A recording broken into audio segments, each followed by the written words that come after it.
She has an empty chair in one of our boxes here on the screen. Well, she'll be back. She's coming back to her desk. She'll be back as soon as she okay. launches everything.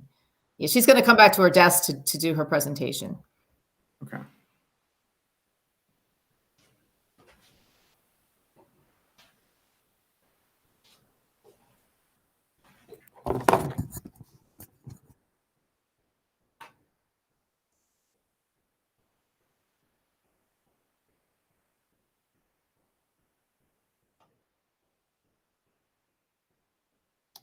All right, commissioners, we're live.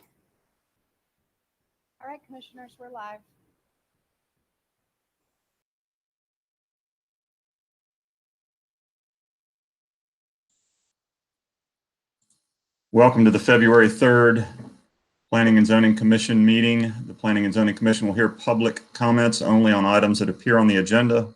Presentations by the public should be limited to no more than 10 minutes for the main spokesperson for a group and no more than 3 minutes for other individuals, and that doesn't really apply right now. But anyway, additional information, as always, may be conveyed to the Planning and Zoning Commission in written form.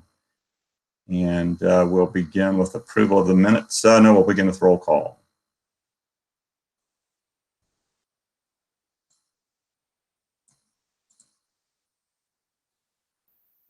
Commissioner Hauser. Here. Vice Chair Archibald. Here. Commissioner Kuhn. Here. Commissioner Levi. Here. Commissioner Hoke.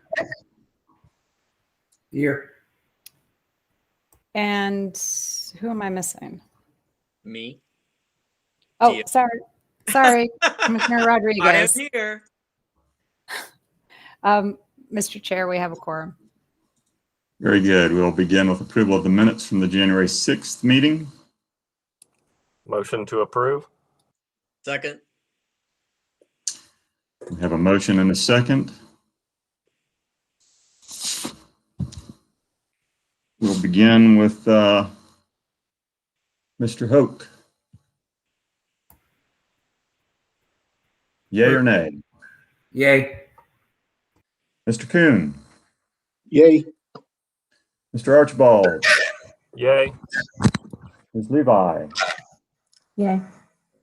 Mr. Rodriguez. Yay. And I'll also vote yay. Vote passes unanimously. Moving on to our next item under public hearings, we have a zoning text amendment. Consideration of a proposed zoning text amendment to Chapter 7 of the Unified Development Ordinance, amending Articles 5, 8, 11, and 12 related to discretionary decisions in order to bring the city's development code into alignment with recent state legislation 160D. Staff coordinating the review will be Mrs. Tucker.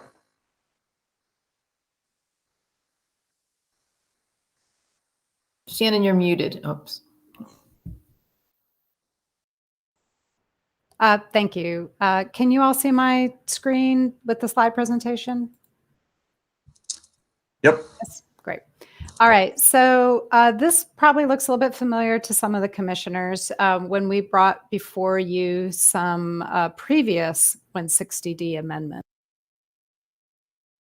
I believe it'll be the third in a, well, there we go. The third in a series of amendments. So just as a quick refresher, what is 160D? It is a chapter in the North Carolina General Statutes that were adopted as part of a session law in 2019, and it became effective in June of last year.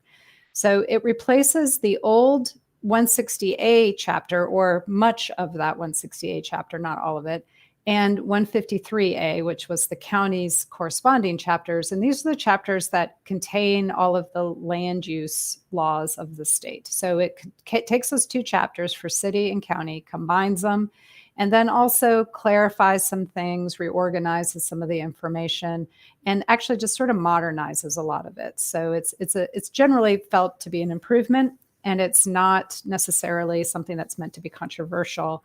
It's just sort of clarifying what cities and counties can and cannot do and what their authority is. And this was a collaborative effort between North Carolina land use attorneys, the School of Government, and our North Carolina legislators. So the focus of today's 160D amendment is about discretionary decisions. And in addressing these discretionary decisions, we basically have two options.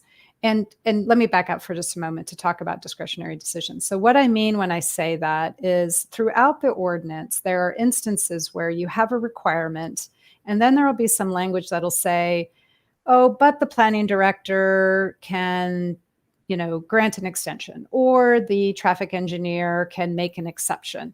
So anytime a staff person is given some authority to make some sort of subjective or discretionary decision is inconsistent with 160D. So 160D clarifies that any of these sort of subjective or discretionary decisions can only be made by certain bodies like the council or the Board of Adjustment or the HRC. So staff are limited to ministerial decisions. So it's going to be just, does it meet the code or doesn't it? And if it does, then it's approved. And if it doesn't, then it's not approved. So it's an effort to take out some of that uncertainty in a code. So in our case, when we go and we sort of examine all of those different places, we realize we basically have two options. One is we can just remove the authority that gives you that ability to make an exception, or you can add some clear and objective criteria by which an exception can be considered. So some examples. Here's a case where we may just want to remove that language. And this has to do with permit validity, this particular example.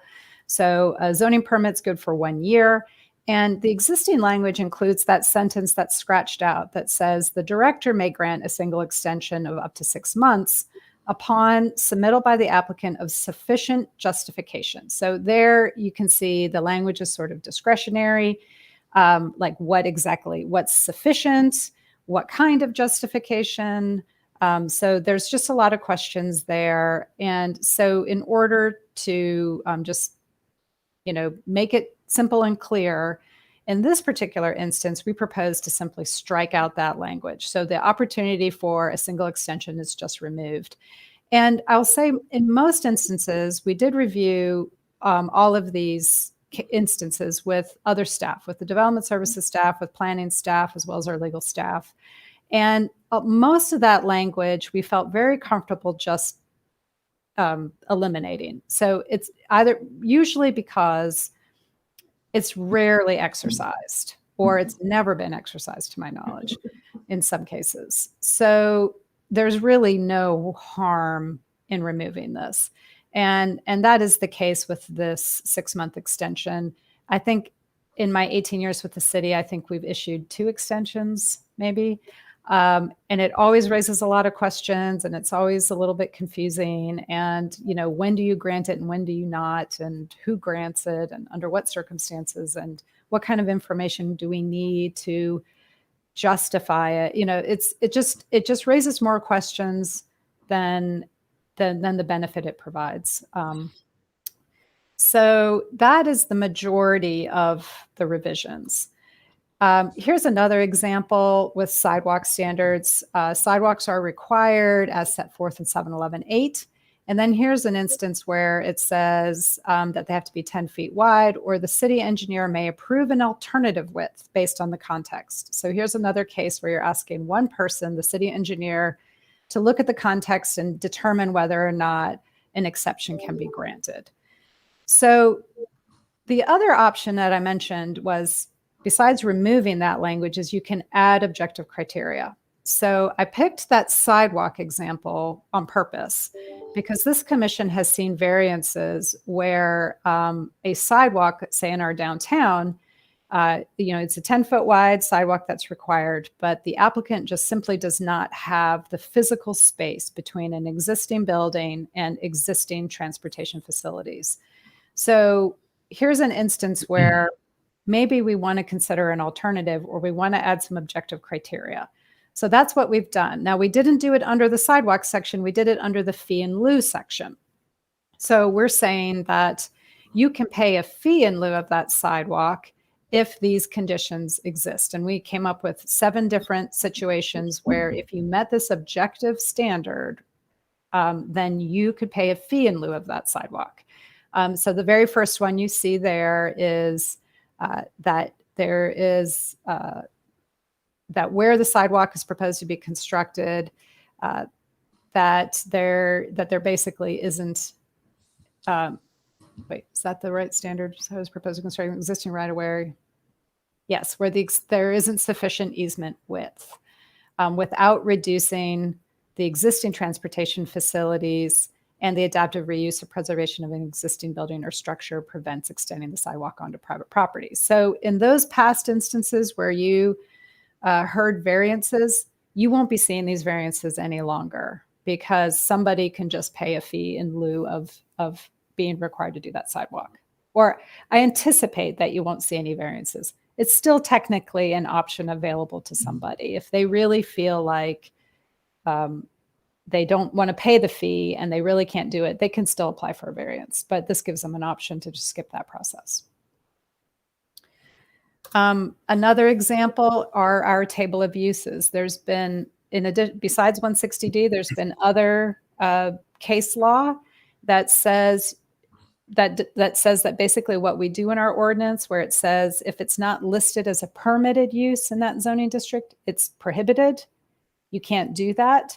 So here's a case where we are not only correcting that based on that case law, but we're providing some criteria by which to evaluate if a use is not listed in the table, the zoning administrator will use these criteria to determine what it is most similar to. So here's an example where we're trying to kind of give some objective criteria. So there are really only 3 spots in this draft ordinance where we do that. We do that with sidewalk fee in lieu. We do it with the standards for the permitted uses, and we do it with flexible development standards. And most of the flexible development stuff has to do with setbacks and parking. We kept some of that language that was more objective and then added some new language and then took out a bunch that we never exercised. So we just never used it. So we didn't see any point in keeping it. So, and oh, that's just another example. Those are the flexible development standards where we've added some language, taken out some language, etc. And that concludes my introduction. I'd be happy to answer any questions. I have a question as it relates to your first slide where you're taking out the ability to extend the zoning permit. The way that is worded now, it says that obtain all permits. I think the fact of someone applying for the permit, because I know sometimes it takes 6 months to even get through the process down at Development Services to get a permit. Yeah. So you're suggesting your recommendation is to change that language from the applicant shall have 1 year to obtain the required building permits to say that they'll have 1 year to apply for the required building permits? Is that what you're recommending? Okay. Yes. Okay.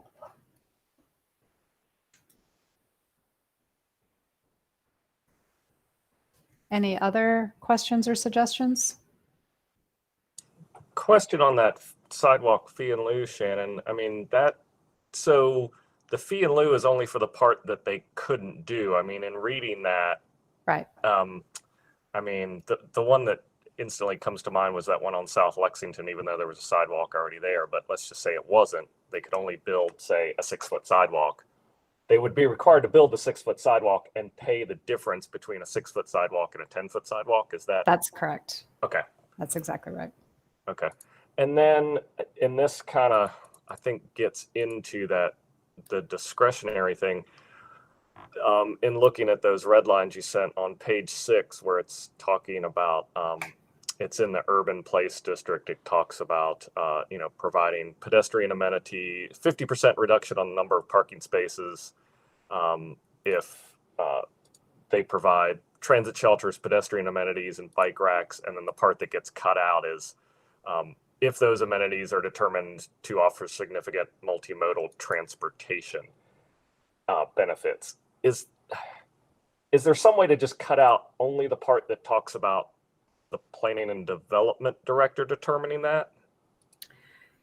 Yeah, let's look at that section. Can you tell me again what? It was page 6 on the PDF. Let's see. Let me go up. It is section 7825, number 9C. Yeah, right there. Okay, so that is just in the. Let's see, which section is that? That is the urban residential district. So this is just in urban residential. Yep. And so 9C says uses in the urban, oh, I said urban residential, apparently it's urban place. Yeah, it's Are permitted a 50% reduction. Okay. Oh, so you want, so the issue here, why we propose to strike it out is because it uses the language significant. Yeah. So that's the subjectivity that we're trying to get away from. So we would need to, in order to include that, we would have to like basically define what is significant multimodal. Yeah, and I guess that's kind of where I'm.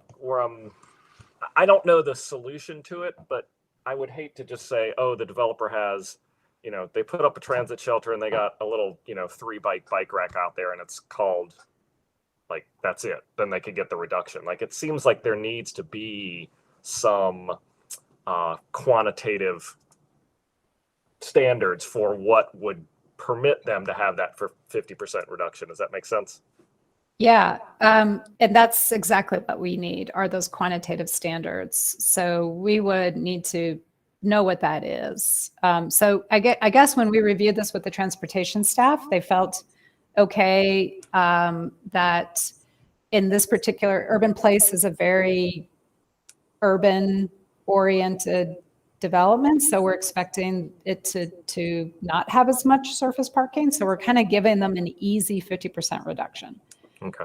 There isn't a lot of urban place land right now. Yeah. Some of that's probably going to be updated with urban centers moving forward anyway. So. Well, and that was kind of my other thinking, is that maybe this is the stopgap, because I know there's that deadline of trying to get all this stuff Right. revised with 160D, but then it seems like some of these probably need to get revisited in that larger. Yeah. And this is probably not the only section where this will occur. Open space fee in lieu is also included in this. And of course, we have an open space draft that's kind of in the works right now that might get amended moving forward. But in order to comply with the deadline, we're just trying to remove that discretionary language. So.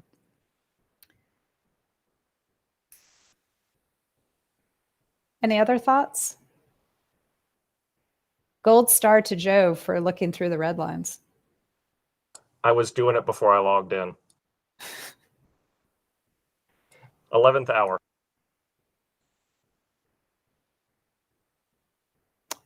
All right. Well, if there aren't any more questions, I'll stop presenting, and if someone would like to recess the hearing, we'll pick it back up on Friday.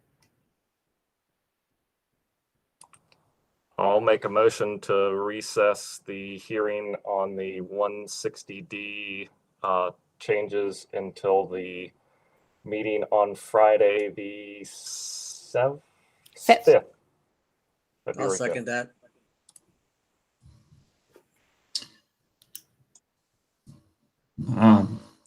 Shannon, should we do this as a single vote per person, or go around with yays and then nays? I think you can just say, just call the person's name, and they'll just say yay or nay. Okay, so somebody will keep track of that other than me. Yes, I am keeping track. Mr. Kuhn. Aye. Mr. Rodriguez. Mr. Archibald. Aye. Mr. Hoke. Aye. Ms. Levi. Yay. Aye. Mhm. All right, and I'll just, for the record, say that Mr. Rodriguez gave us a thumbs up, so his vote is an aye. Aye. Thank you. All right. For clarity, Ms. Levi, that was a yes or a no? Yes. Okay, thank you. Vote passes unanimously. Well, and just to clarify, it's not a vote, right? Well, it is a vote, but it's a vote to recess the hearing. Thank you. Correct. Sorry about that. All right. Well, we're ready to move on to the next item then. So the next item is another zoning text amendment. Consideration of proposed zoning text amendment to Chapter 7 of the Unified Development Ordinance, amending Articles 2, 3, 5, 8, 9, and 17 in order to adopt new standards regulating hotels. Staff coordinating review is Stacy Merton and Shannon Tuck. And Todd's going to give the presentation tonight, so I guess we'll take it away, Todd. Thank you, Stacy. And Planning and Zoning Commission, Todd Oklachaney, Planning and Urban Design Director. If you recall, we actually presented to some of you last fall when we first had our initial public hearing and some discussion on changes to the hotel overlay map of where hotels may be possibly permitted by right, and new hotel development regulations. And after several more months of discussions with the community, boards and commissions, and after two more council work sessions, staff is coming back before you tonight as part of a public hearing to present our final recommendations. And I'll bring up the presentation now.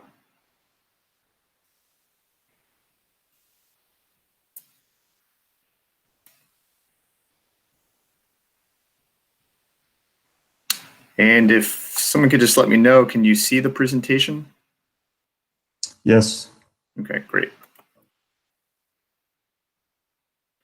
Just to start off with a couple of key takeaways after the last year and a half of going through this hotel development moratorium and researching hotels and how they could be regulated, that hotels can't be banned outright, that hotel as a land use is not something that North Carolina state statutes allow us to ban outright, that staff believes the development impacts of hotels can be managed, and that we are proposing several new creative tools to help regulate hotel development approvals within the city. For an abbreviated timeline, as a reminder, we are still in the process of a temporary 1.5-year moratorium on new hotel development applications. This process started in September of 2019. And since then, staff has worked with the community and contracted with an organization called the Urban Land Institute to help provide some research and recommendations pertaining to how we could potentially regulate hotels in the future. Staff also prepared what was called a briefing book in the early part of 2020 that identified trends in hotel development over the last 10 years or so and tried to quantify impacts of hotel development. So between the impacts of hotels and the recommendations by Urban Land Institute, city staff carry forward some of those recommendations that pertain to hotels as a land use, and we are recommending new development regulations pertaining to hotels. In the spring through the winter time, we held a number of different community engagement opportunities, such as an online survey and meetings with boards and commissions, smaller focus group meetings, and a number of city council work sessions. And during that time, staff prepared draft regulations, and we're here to present those regulations to you this evening. And just a final note that the moratorium for hotels actually expires on February 23rd. Just a quick review of some of our overarching project goals and the rationale and reason why we're doing this. And we're really trying to improve the predictability and transparency in the hotel development process through a new incentive-based process that would help to leverage hotels to achieve certain community benefits. And we'll cover what some of those benefits are this evening. The other project goal is to establish where hotels are appropriate in the city. And we used a number of different criteria, which we'll cover this evening, to again review where hotels might be appropriate. And finally, our final goal is to enhance the design of hotels throughout the city. As I mentioned, we did hold a number of different community engagement sessions throughout the last year or so, and we've made a lot of revisions from where we first started with this proposal. Some of the ones are just highlighted on the screen here, such as reducing the extent of areas suitable for hotel development. We've drastically reduced areas within our new proposed hotel overlay district where small hotels could be permitted. We've made a lot of adjustments to our public benefits table, including a lot of additional options that the community and city council felt were priorities to them. And we made some other changes based on that input from and feedback from the community. The three sort of overarching key elements of the proposal are related to a new hotel overlay district and new development standards that would be integrated into the city's Unified Development Ordinance, or UDO. A new public benefits system, which incentivizes certain public benefits in exchange for a different development review path. And finally, a revised design review process. Let's start with the first key element, which is the hotel overlay district and the new development standards. What we want to do is provide a quick recap of what we heard from City Council from work sessions that we held in the fall of last year, as well as conversations that staff has had with council members in the early part of this new year in 2021. What we heard from council is that there was an interest in removing some areas from the overlay district, and we've made a number of changes, such as removing the Asheville Mall area from the hotel overlay district map. We've removed the River Ridge Marketplace shopping center in East Asheville. We've also removed some areas in the Central Business District or downtown east of South Charlotte Street between Woodfin and College Place. And again, this feedback was based on council, and we also had feedback from boards and commissions and some community members about reducing the overall size of the overlay district. Council also, in the work sessions last year, asked staff to consider a potential minimum spacing requirement between hotels. This is something that we looked at extensively, and at this time, staff does not recommend a spacing requirement for a number of reasons. First, we worked a lot on creating a new hotel overlay district where we thought that based on certain criteria that hotels would be most appropriate in those areas. And that's really our tool for kind of dictating where new hotels may or may not be permitted within the city.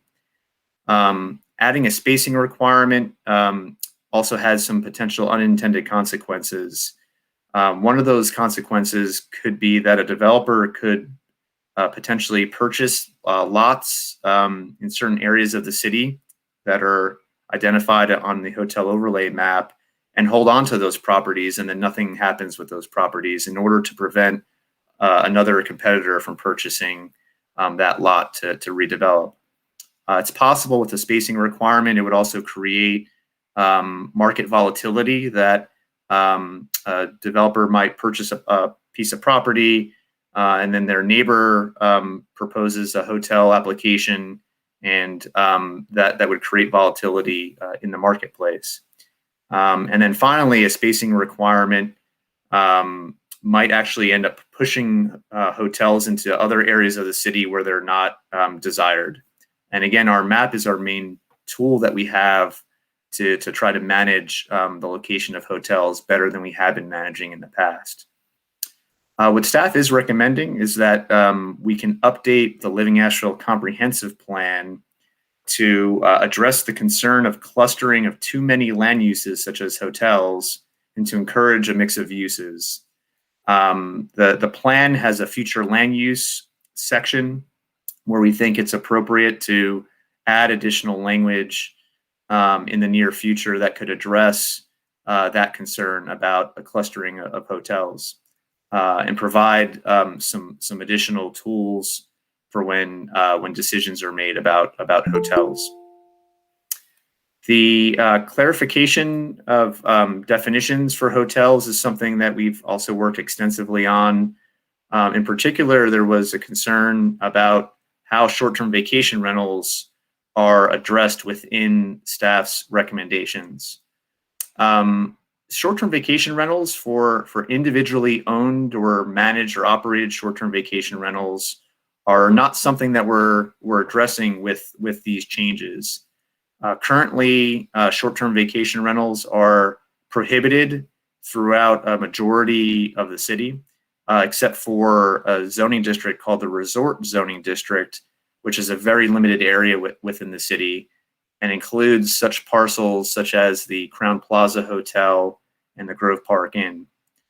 What we are managing and addressing with this proposal is what we call large hotel, which is over 35 rooms, small hotel, which is under that room count, and another definition, an existing definition that we've modified for something called an extended stay hotel. And I will maybe ask Shannon Tuck if maybe she can explain some of the clarification of definitions that we've made pertaining to those definitions. Sure. Todd, can I get you to stop sharing and then or I guess you don't have, well, okay, thank you.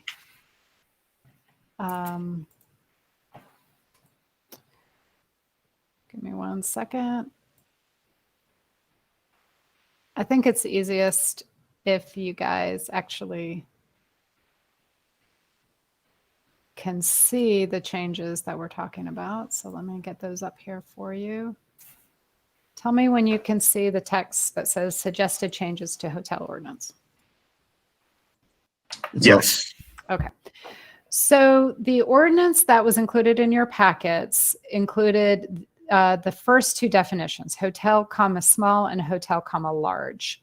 We are actually proposing a couple minor changes to those two definitions that were not included in your ordinance, and then to add a third definition for guest room. So the only reason hotel small and hotel large were included in your in the ordinance in the first place was because we were changing the thresholds, the number of guest rooms that would make the distinction between small and large. Between the last time we had an in-depth conversation with the commission and this conversation, we added language to say to address extended stay units or hotels. So that red strike through language, if you look at your ordinance as it was submitted, this would not be struck through, would not be red, it's just black. Like we added additional text, it would be highlighted. It says, that indicating that was new added language. So we're actually proposing now to take that back out and clarify it in a better way by just simply adding the statement at the end of each hotel or each definition to say that extended stay hotels are included in the definitions of large and small. And then to add this definition of guest room, because that is the defining or the thing that we're measuring to determine between large and small. And we didn't want people to get kind of bogged down in like, well, what if I have a little suite and there's a pull-out couch? Does that count as a guest room? Like, So we wanted to try to clarify what exactly is a guest room. And that's probably more applicable for extended stay hotels where you may actually have separate bedrooms, especially, if we get into some of the boutique offerings like in the downtown where you might actually have 2 or 3 bedrooms.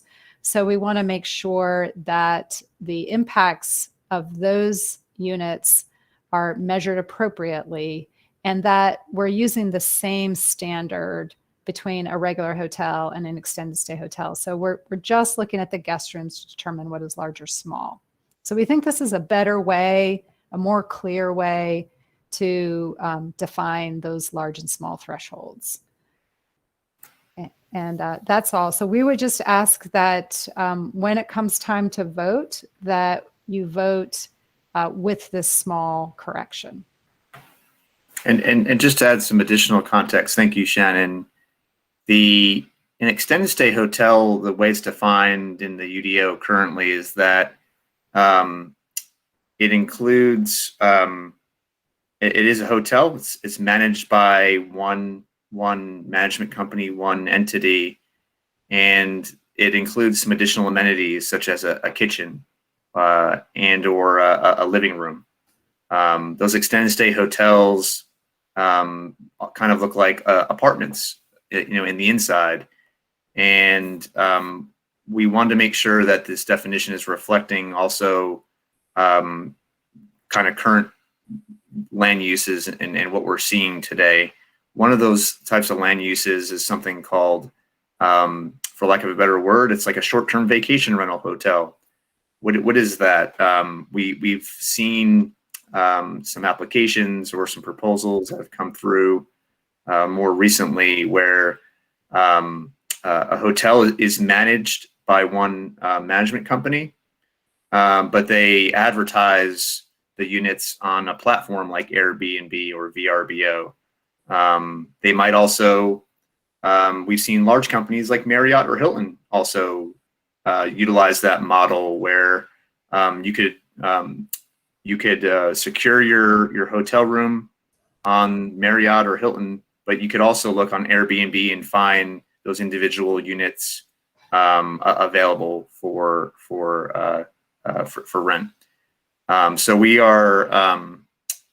want to make sure we're capturing that with these new definitions, and essentially, in staff's view, it doesn't matter if it's noticed on a platform like Airbnb versus a main corporate webpage. It's still we're talking about a hotel use that's managed by one operation or entity, and we want to make sure that we've clearly defined that in the UDO. Shannon, I think you're also, I could see that you're presenting. Okay, great, thank you. I will present my screen again to continue the presentation.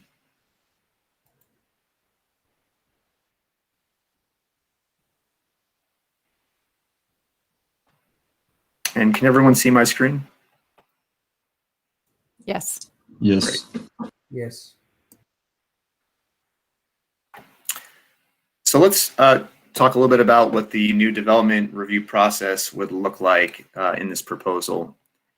Essentially, what we're recommending is a 2-option process. And the first option, shown on the left-hand side of the screen in green, is a staff level review, whereas the option on the right would entail a city council review via conditional zoning. So the first question we would ask is whether or not a new hotel project is located within our newly established hotel overlay district. If the answer is yes, you could follow along to the left-hand side of the screen. We would receive an application for it, and then yes. I'm not seeing the presentation on my screen. Okay. I'm just seeing a black space. Anyone else?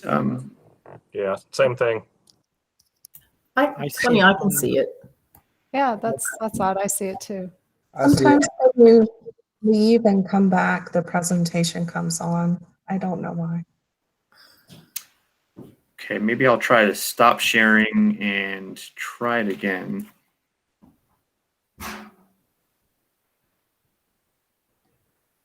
Okay.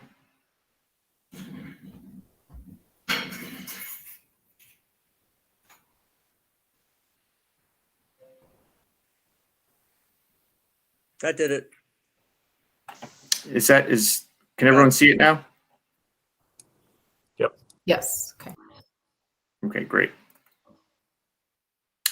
So under the staff level review option, what we're saying is you have kind of 4 main criteria that have to be met if you're going to be reviewed and approved at a staff level. And what we want to make sure, number 1, is that the project complies with all of our development standards that we've established within the UDO, the Unified Development Ordinance. The project has to provide a certain number of public benefits, such as affordable housing or living wages, and we'll review what those public benefits look like a little later in the presentation. The third criteria is that the hotel has to receive a positive recommendation for the design of the hotel. And then lastly, the hotel has to be under certain council thresholds. What those thresholds are, it's a hotel that's under 115 rooms. The size of a hotel, if it's mixed in with another land use, such as an office or residential use, we would still look at the overall size of that office or residential use, and that cannot exceed 100,000 square feet for that particular use. So these are our thresholds that we have in here, as well as an overall building height of 100 feet maximum. Anything that exceeds 115 rooms or exceeds 100 feet in height, or if it's a mixed-use building that has a hotel mixed in with another use, if that other use exceeds 100,000 square feet, then automatically that would trigger the city council review on the right-hand side of the screen. However, if a project is under those review thresholds and meets all the other criteria, the project would be approved by staff. On the right-hand side of the screen, the city council review process would entail the applicant applying for a conditional zoning, which is currently what the process is that we have today for hotels. And automatically, if the project is located outside of the hotel overlay district map, that would automatically trigger that council review. And again, if the project does not comply with any of those other 4 standards or criteria, that would also trigger that city council review via conditional zoning. So let's take a quick look at what our overarching goals are for the hotel overlay district in the map. Our goal really here is to limit the geographic extent of where hotels are located to appropriate locations throughout the city. We've used a number of different criteria to help establish this map. And again, we received a lot of feedback pertaining to the map and have made a lot of adjustments. Our other goal here was to try to protect neighborhoods that are vulnerable to gentrification and displacement. We've used a number of different methodology in helping us to identify those neighborhoods and to adjust our overlay map to try to limit impacts on those neighborhoods. We also scaled back our map away from our residential districts as best that we could. We also wanted to encourage historic preservation and adaptive reuse. So you'll see in the map that we avoid some of our historic areas of the city, such as our traditional historic core of our downtown. And then finally, we wanted to try to protect some of the viewshed corridors into the downtown area. For the hotel overlay map, we have identified basically 2 areas where hotels might be permitted by right. Again, if they provide public benefits and other criteria and meet other criteria. The first is Zone A, which is shown in blue. This allows all of our hotels, large and small. The second zone, Zone B, is shown in orange, and that allows only small hotels between 7 and 35 rooms. And I will switch to another screen briefly just to show you the map Can everyone see the kind of the GIS map that I have up?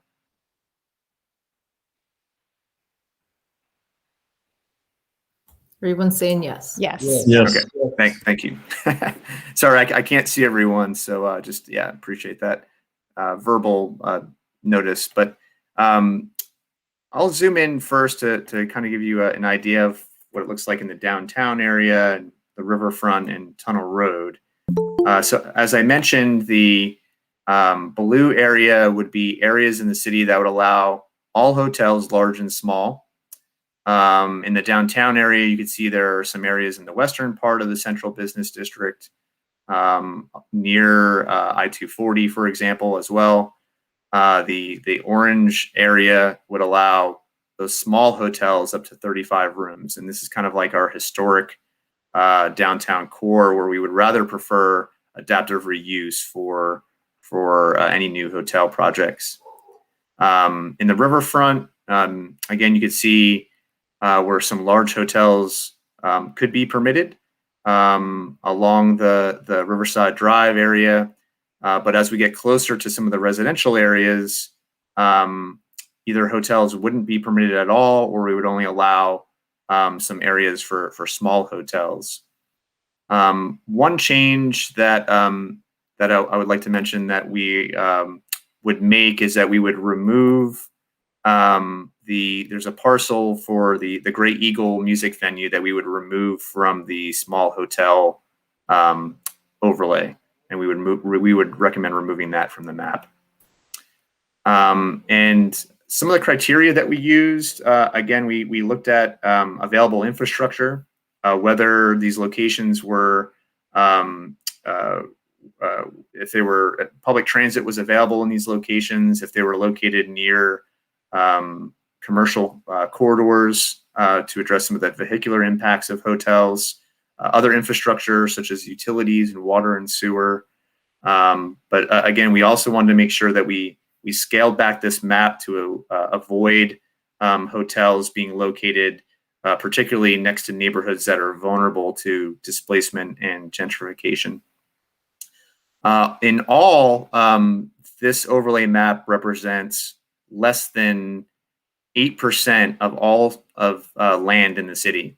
So we're only talking about a very small area in the city where hotels could potentially be permitted if this proposal is approved.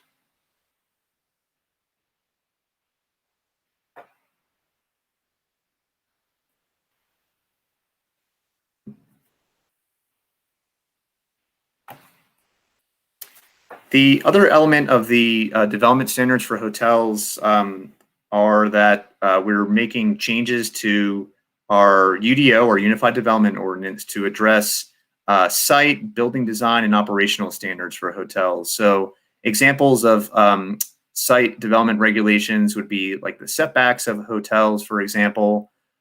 Building design, we have new requirements for fenestration or windows of hotels, for example, and operational standards would pertain to things like the drop-off area for hotels. And we have new standards for all these three categories. There's a new standard that I particularly like related to the building design, is for actually requiring ground floor activation of hotels at 50% of that ground floor facade. And that was a recommendation that we added to try to improve that ground floor activation with active uses for hotels.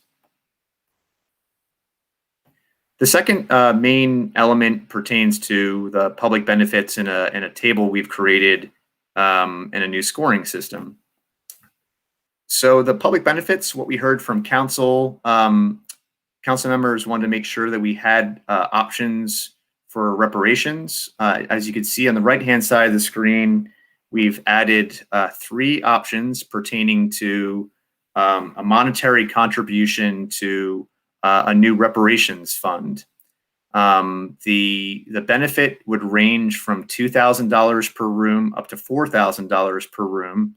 And as you can see, the number of points increase depending upon the level or amount of the contribution. So for example, a 100-room hotel, if they chose to contribute to the reparations fund, that would entail a contribution of $400,000. We think that this is a good start to help funding reparations in the city. We do obviously need to continue to define reparations and a policy around reparations in the city, but this is what we think is a good start toward funding that reparations fund. We've aligned the definition of that with our reparations resolution that was adopted by City Council last year. Another consideration from Council were additional options for the construction of affordable rental units. I'll open up the public benefits matrix in a moment, but to help explain this, we actually have 7 options in our table related to affordable housing. 5 of those options are related to the city's housing trust fund, where a hotelier or developer could choose to contribute money to the city's affordable housing trust fund, which historically we've used to help fund both some for sale units, but mostly for rent affordable units in the range of 30% area median income and all the way up to 80% area median income. Staff is recommending that we keep these options for the Housing Trust Fund as a way to help support the Housing Trust Fund program and continue to let our community development staff manage how those funds are distributed for affordable rental projects in the city. We've also included 2 options to actually build affordable housing units and integrate those as part of an affordable housing project, and that's at 80% area median income. The other option that we've added is we've added 2 options related to minority and women-owned business enterprises, and I will open up the matrix to highlight that in a moment. So hopefully everyone can see the attachment here to PDF of what the entire public benefits table looks like. And what staff is recommending is a tiered based system where depending upon where the hotel is located, we would require a certain number of points. And again, this is an incentive-based system. So if a hotelier chooses to comply with this new public benefit system, they would have the opportunity to be reviewed and possibly approved at a staff level. If a project does not meet this system and they do not meet a certain number of points, then automatically that would trigger a city council review.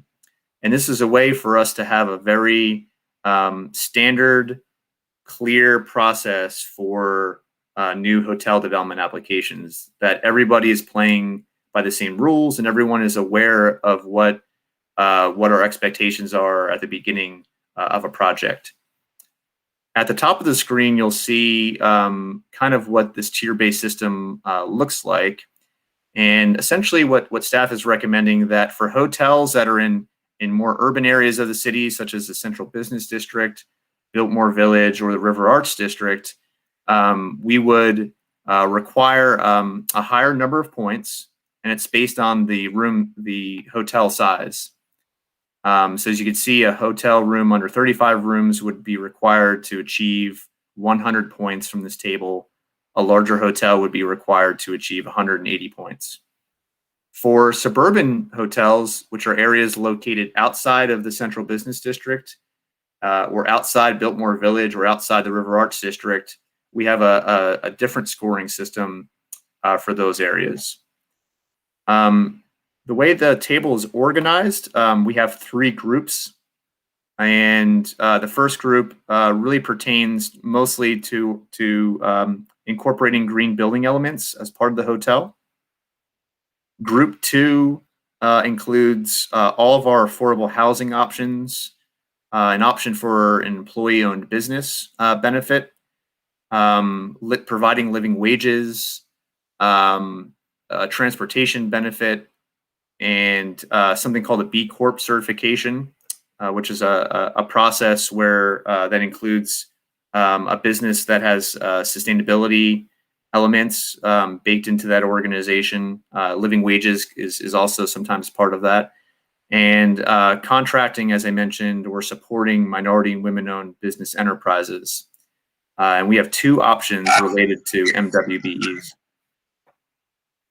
As I mentioned, we also have 3 options for contributing to a new reparations fund. And all the descriptions are shown on the right-hand side of the screen. And what staff is kind of requiring, it's a new recommendation from staff, is that at least 50% of benefits of the required points and the benefits come from this grouping, which includes affordable housing, living wages, and reparations. So at least 50% of the points should come from this group. We, after a lot of discussions with the community and boards and commissions and council, we really felt like these public benefits related to affordable housing and reparations, for example, were really the major priorities for council and for the community. So I have a question about the minority women business enterprise. You've given more points for supporting than contracting. Is there a fund?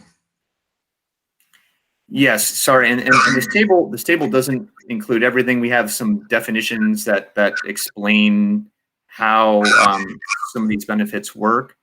The supporting minority women-owned business enterprises is a benefit which is a monetary contribution of $600 per room, and that would go to support the city's business inclusion office, which is housed in our community and economic development department.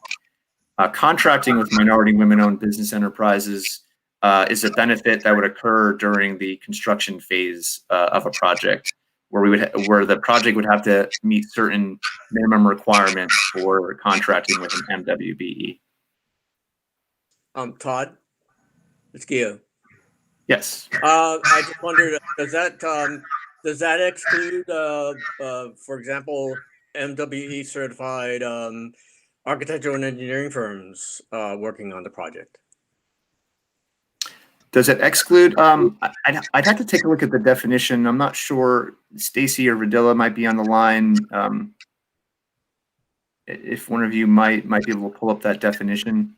Seems like it would be more important to contract with these businesses than to just pay money to a fund. But I think maybe I need to know more information about that. Yeah, and again, these are options. So it's the table definitely has a lot of flexibility built into it, but not a requirement to do any of these. But these are the options that are available. If you'd like, this is Vidila. So just to quickly let you know, the definition for contracting with MWBE states that means the procurement of business services from a company that is at least 51% owned and controlled by women or minority. So that could be for design or construction. And I also just wanted to reiterate that we consulted with the staff of the Minority and Business Program and got their input on this. So this was these recommendations were derived with input from the staff who run those programs. Thank you, Vidila and Stacy. So the third group here includes other improvements related to improving the neighborhood, and there's monetary contributions and we define certain neighborhood improvements, supporting public art, creating additional outdoor public plaza space, and creating or building public structured parking. Finally, the last group, actually, group 4, includes negative points for either demolishing a historic structure or displacing businesses or housing.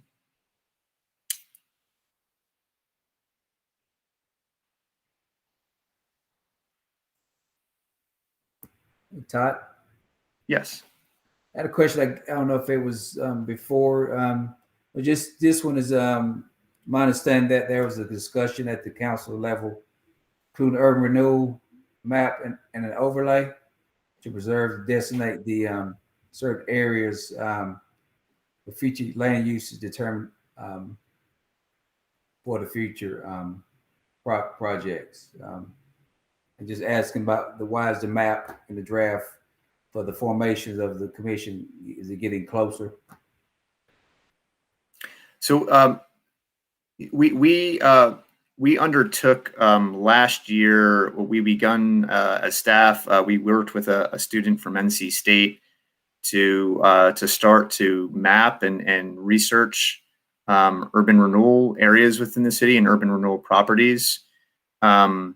We did look at the preliminary findings from that effort and compared that to the hotel overlay map.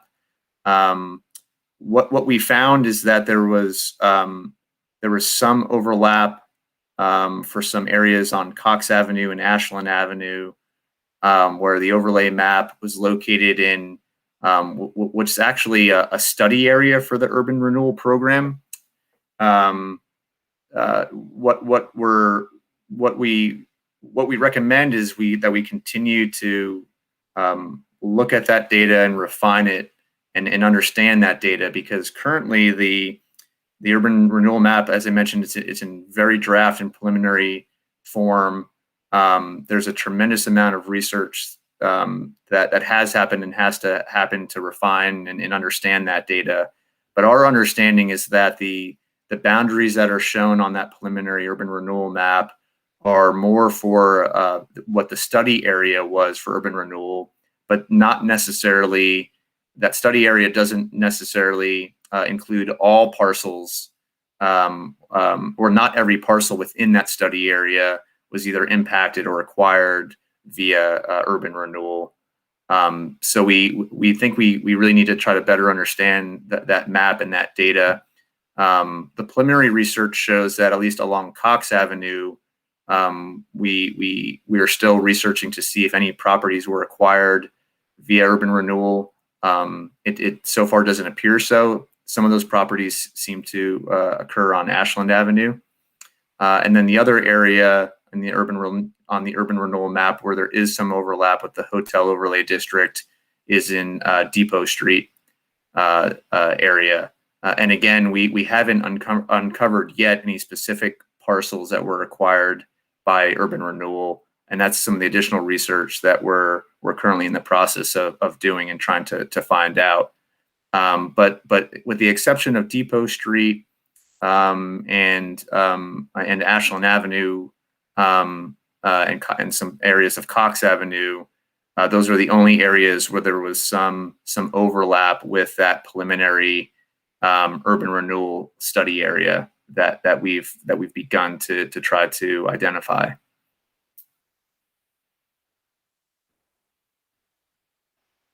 And a college student, is he engineer or professional something, is just chosen by the committee? I didn't hire that person. I'm not sure what their credentials were. But we have a number of actually several departments that are involved, and were involved last year in helping to really understand what the data means in the research. There's a lot of records research through various organizations to try to get that data and understand it. But we currently we've had the city manager's office involved, staff from our IT department, our planning department, and our community economic development department all involved in trying to work and refine the map and the data and understand that data. So we have a lot of people involved on this effort right now. Todd, Yes. will this be coming to planning and zoning in the future for review? What Mr. Hoke is speaking of. We could certainly present that to you all, and I think that map, as it's refined, will become a really useful tool for the city. We could certainly come before planning and zoning as we have a more refined map to review the information displayed on that map and what it means. We're happy to come back and do that. We also may end up discussing this a little bit later in the agenda under the upcoming priorities for the commission or what to recommend to city council. I think it was Commissioner Archibald had added to the list of items to consider a map of the urban renewal areas. So that will be something that seems like that is likely to be worked on more in this coming year. I just feel that it deserves a lot more in-depth review as opposed to just a comment. So I would like to see the development at a future meeting, some feedback from the staff. I also, in response to Mr. Hoke's question about the credentials of the individual who was working on that map, I got a text from another staff member who said that it was a graduate student at NC State, and he was a graduate student in their GIS program. So he does have some background in that. And there's been a lot of interest, in this effort, as you can imagine, from the community. And we've had several conversations with organizations like the Racial Justice Coalition. So we agree it's a very important map that we're working on, and we've begun to look at it to see where potential overlap is with this overlay map that we've prepared for hotels.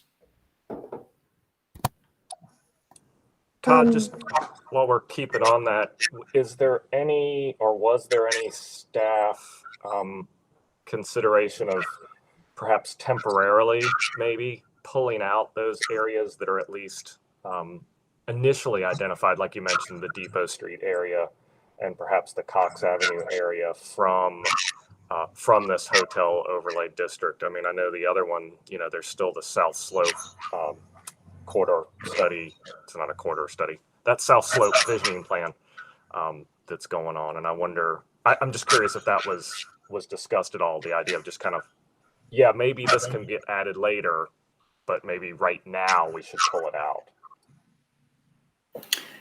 Certainly, an option for consideration.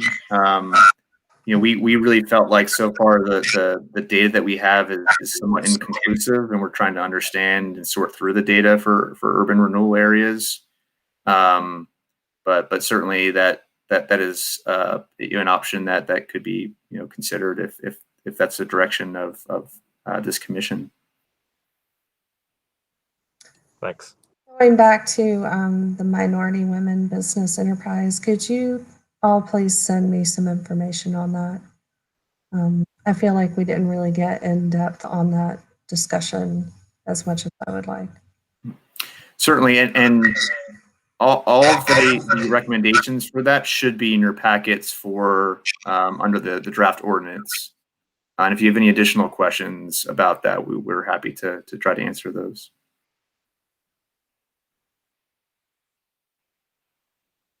The next few slides we wanted to do is try to demonstrate how the public benefits would work for some real life projects that have been reviewed by council in the past few years. The first project is the Create Broadway project in downtown. Was a 138 room hotel project. Under the proposed public benefit system that we have, largely due to the displacement of businesses for this project, the project would have actually received negative points, negative 140 points, and would not have been approved by because it would not meet the required threshold for public benefits. So this project would have automatically triggered City Council review. The next project is the Hotel Eris in downtown. It was a 138-room hotel and mixed-use project. And this project would have come pretty close. We would have required 180 points and 180 points, and this project would have achieved 170 points as approved by council. So this project would have been, again, would not have met our public benefit threshold for points and would have been reviewed automatically by council unless the project included additional public benefits above and beyond what was approved as part of the project. The third project out on Tunnel Road was the True by Hilton. This was another project that they provided some up to $10,000 for bus enhancements and for public art. And ultimately, this project would have received 10 points where 120 points would have been required. So again, what we're trying to demonstrate with these projects is that under the proposed system, staff feels that we are able to achieve more benefits to the public than we've received for projects that were previously approved. The other example is the formerly known as the extended stay on Biltmore Avenue. It's now the Residence Inn. This project would have been required to achieve 120 points, and this project actually proposed benefits such as affordable housing, transit passes, and some neighborhood improvements. And this project would have received 150 points. So this project would be an example of a project that would have been reviewed and approved at a staff level instead of a city council level. The third key element is related to our proposed design review process and revising that process. What we heard from council about the design review process is that it felt like we already have a lot of boards and commissions in the city. I think we have something like over 40 boards and commissions. Our initial proposal that some of you were able to hear when we presented to the old Planning and Zoning Commission last fall actually included the formation or creation of a new design review board. And that was in response to that original proposal by staff. What we also heard is that existing commissions have expertise in geographic areas such as the downtown riverfront. And we wanted to make sure that this new design review process took that into consideration. There was an interest in having more representation from existing commissions on a design review body, that the existing design guidelines for the downtown riverfront need updating. And finally, there is an interest from some council members about potentially having city council make some appointments to the design review body. Some of our goals for the new design review process are really related to mainly to improve the design of hotels throughout the city. This is a recommendation that's found in the Living Asheville Comprehensive Plan, and was also a recommendation by the Urban Land Institute. And it's something we've been hearing a lot from the community over the last few years.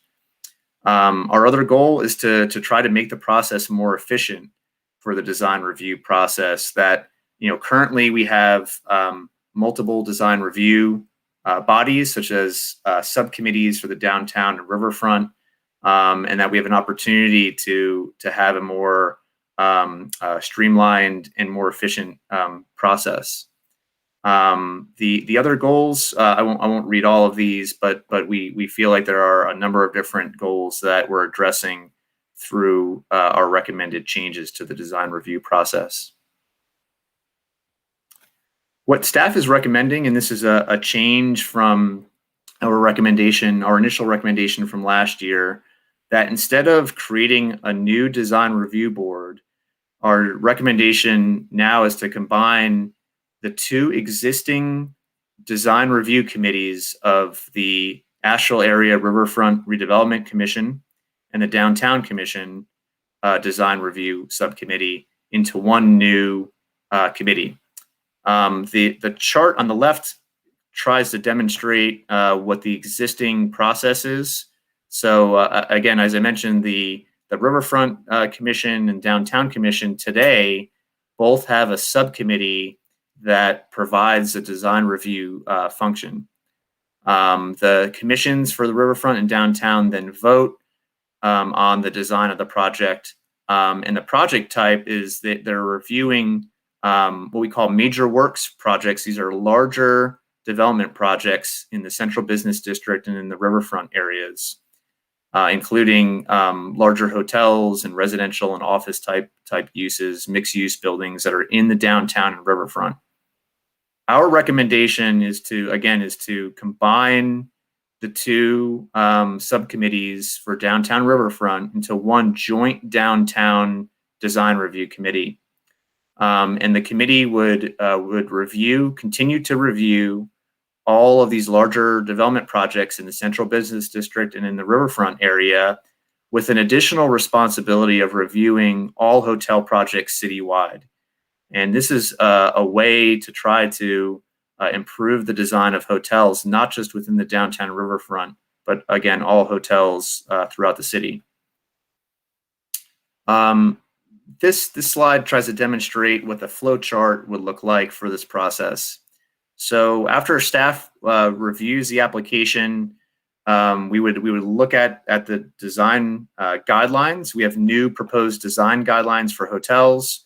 And we would also, again, for other land uses within downtown riverfront, such as office and residential uses, we would look at the current design guidelines for those areas and see how that project complies or aligns with those guidelines. Staff would then present to either the Downtown or Riverfront Commission, which is a similar process we have today, for projects that are located within the downtown or the riverfront. So staff would continue to present to those commissions to solicit feedback on the operation and design of the project. We would then take that feedback that we received from the Downtown or Riverfront Commission, and we would enter that into a report, and staff and the applicant would then present the project to this new joint design review committee that consolidates those two subcommittees for the downtown and the riverfront. And then that committee would be the voting committee for the project, with the sole purpose of reviewing the design of the project and how that project aligns with the design guidelines that are established. The difference here compared to the current process is that committee, that design review committee, the folks that are reviewing the project for design, has the voting authority instead of the Downtown or Riverfront Commission.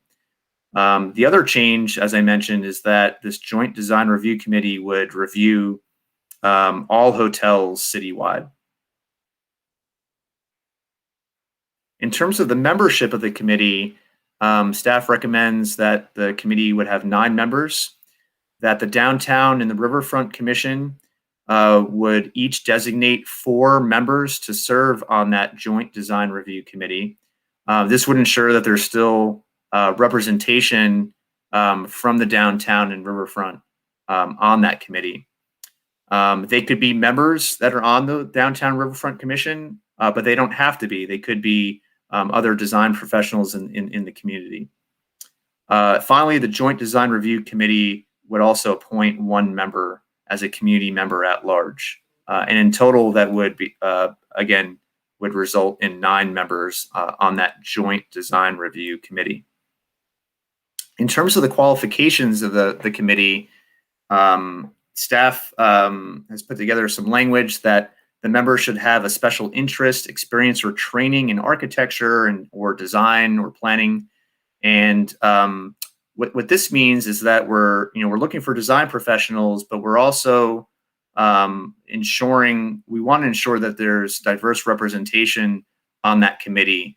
So the language in here that pertains to having a special interest would try to help encourage other applicants that aren't necessarily an architect or a certified planner, but it could be someone who has a special interest in design as well. And then preference would be given to persons with disabilities, transit users, or seniors. And again, this would just be some of the criteria we would look at and some of the qualifications.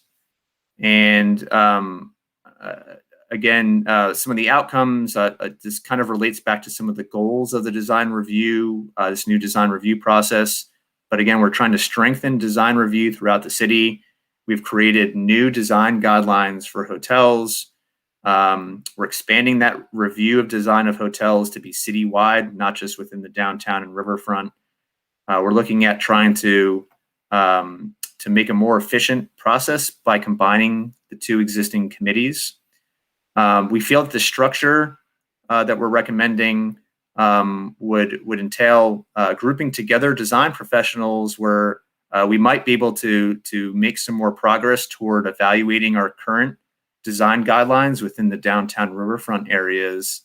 And then finally, we feel that this process results in still retaining involvement from folks in the downtown and riverfront, because those commissions would still be appointing members to serve on this committee, and those commissions would still be updated, and they would be able to provide input on the project that we would then provide to the design committee. I should mention for this new design review process, you have received as part of your packets comments from some members of the downtown and riverfront commissions.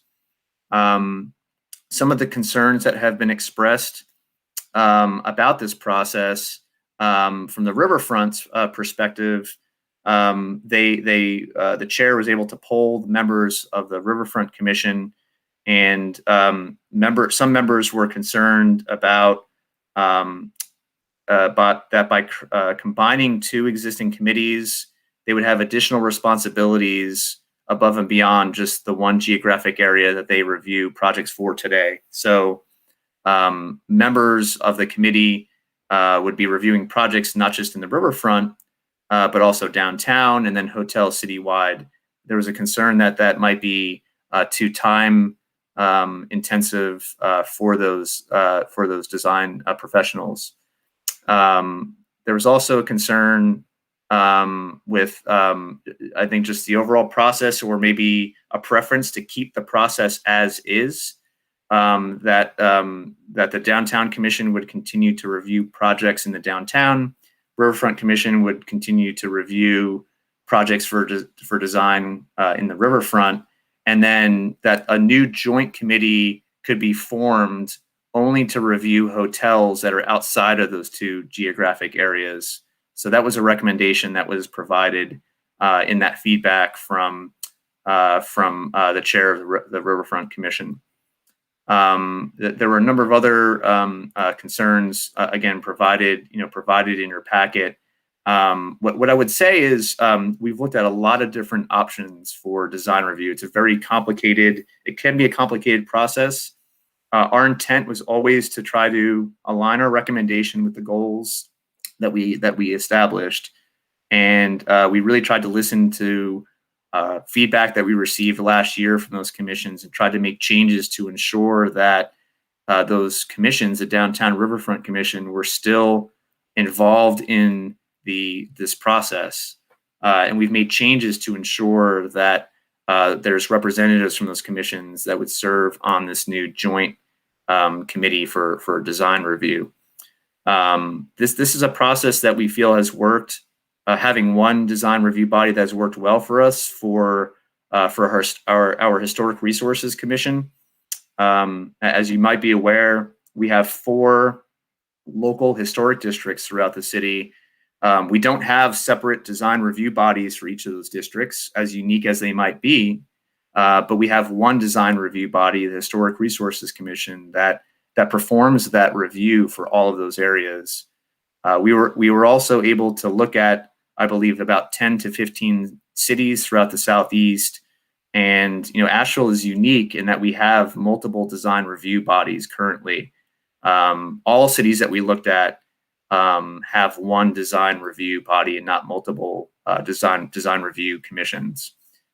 So we're comfortable with this process, but we also understand, and we've heard the concerns from some members of the Downtown Riverfront Commission, and definitely to open to any feedback that you all might have on this process. The last item I would just repeat that some council members expressed an interest in having council appoint all or some of the members that might serve on that joint committee. Again, the current process that we're recommending is that the Downtown Riverfront Commission would be able to appoint members to serve on this committee, so that they would ensure that there are folks serving on the committee that have expertise and are familiar with the issues that that they're experiencing within the downtown riverfront areas. Finally, I'll kind of leave this up again to repeat some of these key takeaways, and that concludes my presentation, and I'm happy to answer any other questions that you have. Todd? Yes. If I might, I'd like to, I spent the afternoon kind of formulating my thoughts about the design review, this new design review committee. And I read all of the information that staff shared with us about the public responses. I've been a designer for over 32 years. I've been a landscape architect for 32 years, and I have been involved in the review of literally hundreds of projects in many different commissions and boards. And the thing that I like about pulling design out of the current process and putting it in one body is because the language of design, which those of my colleagues here who have been through architecture school, those principles do not change. And I want to reiterate, the design principles are balance, rhythm, emphasis, proportion and scale, movement, contrast, and unity. We know how to speak that language. It is not engineering talk. It dwells more on the artistic side of our profession.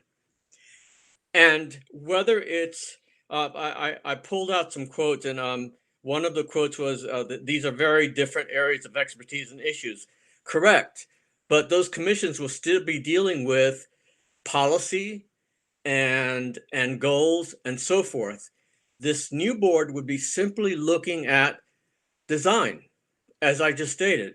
There's also, I pulled out a quote that says, the Riverfront Commission has reviewed hotel projects within their jurisdiction, but they've also reviewed residential, commercial, park and open space, greenways, public art, and urban design. So has the Downtown Commission. These are all the same set of design principles that we all can speak of as professionals. So I like the fact that you have that you are recommending that you're pulling members from both the Downtown Commission and the Riverfront Commission, and maybe adding a few more to just get to mix it up a little bit and get some special interest going. But I really emphasize the use of design professionals mostly because we can speak the same language. When you get a bunch of design professionals in a room and we start going with this stuff, some people are going to look at us and go, what the heck are they talking about? But that's how we get the work done. That's how we can talk about the art principles and how they're used to enhance a space, whether it's an urban plaza or a hotel or any kind of structure. We can speak that same language. And I really, really believe that this is the way to go, is to combine all those design functions under one singular board or commission, and let us work with the the designer, the project designer, as the downtown commission, the downtown design review commission does, where it's a back and forth iteration, and you end up getting a much better project out of it.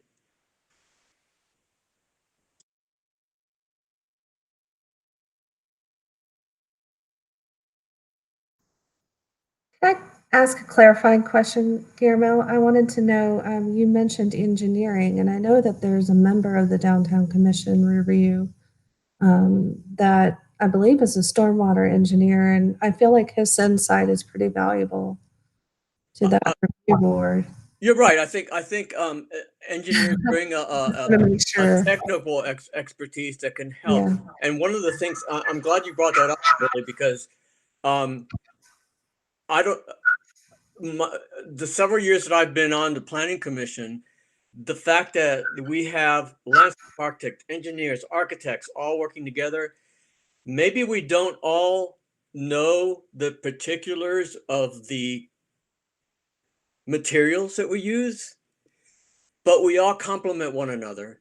And I have learned so much working with my fellow professionals that I think the same thing can happen in one commission, where if you may not have a specific knowledge of something, there's someone going to be there that can jump in and help you and make us understand what that particular issue is. But it goes back to really just unifying those design principles that we all learned in school, and being able to utilize those to create a better environment, a more beautiful environment in Nashville.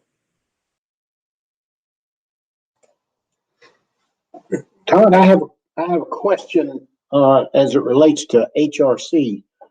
A review that they may have, where is that in the process? Is it before the design review committee? Is it early on? Is it late in the process? I might let Stacy Merton maybe speak to that, who was formerly managing that program for us. But ultimately, the HRC reviews what we call major work applications in the city. It's a very specific application, and I'll maybe let Stacy try to answer. Well, and I'm bringing up the fact that Biltmore Village, I believe, is in an overlay district. So you're going to have HRC, you're going to have this design review. Yeah, so the HRC would do the design review if the project is in a local district. This new committee would not. So we actually had that on one of our slides. I think we tried to simplify a little bit, but the HRC process would continue the same as it is for the local districts. And basically, it would be Biltmore Village in this case where the overlay does apply. So the HRC, so it would not go to both design review bodies. So that would be the same for an adaptive reuse of a historic building. No, that it would be different in, say, like the River District or downtown, because those aren't local districts. So because the HRC doesn't have authority in those areas, then this new design joint design review committee would still be the design review body in those places. And unless it's a landmark. If it's a historic landmark or in a local historic district, then our HRC would have the jurisdiction and they would perform the design review. But if you're in a national district, like say in our downtown or some other area, then it would be this new design review body. One other question I have is relates to the design review. You had mentioned that the Riverfront Commission would still be involved in the process as a recommendation body. As a former member of that, we always consider the project after the design review group had looked at it. In this process that you set out, they would be reviewing it before the design review process. Right, that's correct. We were trying to get the input from those commissions first so that we can incorporate that into the design review process.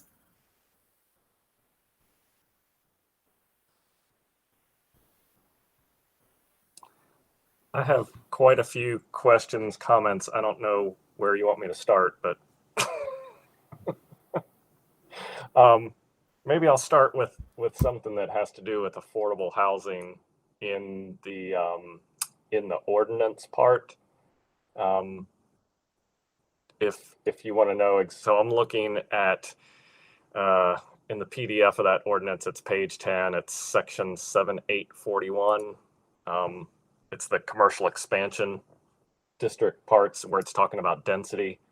There's a part in there about increasing the residential density. If the residential density can be increased up to 50 units an acre, if they do 20% affordable for at 80% AMI for 15 years, but the city's stated goal is 20, 80, 20. So it just seems like that should align, that verbiage, that text should be similar instead of, this kind of essentially is 20, 80, 15. And then also the definition for affordability, it just says 80%. And again, it seems like obviously it doesn't, because the that benefits table has it at different percentage wise, but it seems like it should be 80% for 20 years. Again, just kind of consistency over the course of the city's goals for affordable housing. I think that was probably a carryover from our old expansion districts that we may have been an oversight that we did not update that, but I think we could easily make that change. Okay. Yeah, I mean, it's just, changing a couple numbers. On that benefits table, I really would applaud staff on this and all the feedback, obviously, from different boards and groups and council. I mean, adding the reparations part, I think, is great. The part, the other two affordable housing options, I think, are wonderful. Having that, option to get actual for sale units is good, and also having it that 50% of the points have to come from that group too. It seems to me that on the group 4, where it's talking about, it has the displacement of business or housing as negative 20 points per business or housing unit. It also seems like, and again, it may not come up many times, but it seems like that note should also apply to the demolition of a historic structure. In other words, that note should just carry over that if, it's not just if you're demolishing 4 historic structures, it's negative 40. It should be negative 40 for each one of those. So maybe that's just, again, another clarifying part to it. I also wondered about in that group too, and this may get a little convoluted. It says, like, take for instance the affordable housing part. It says that only one of those 7 options could be selected. It seems like it would be good if someone could select one of option 1 through 5, and then also option 6 or 7. Like, if they wanted to maximize the point, like do some that are for sale and then some that aren't. Like they can't do a 1 and a 2, but they could do 1 and 6, or excuse me, 1 and 7. Does that make sense? And then also the same with that other section that includes living wages, B Corp, MWBE, and reparations. Like they could do the transportation benefit and also option 1 of reparations, or contract with MWBE, and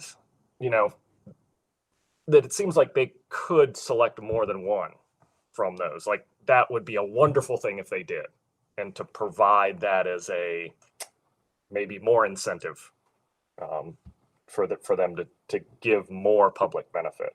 And the last comment I'll have on that is I think this is a wonderful table, and I would love to see it kind of as a blueprint for a lot of other development.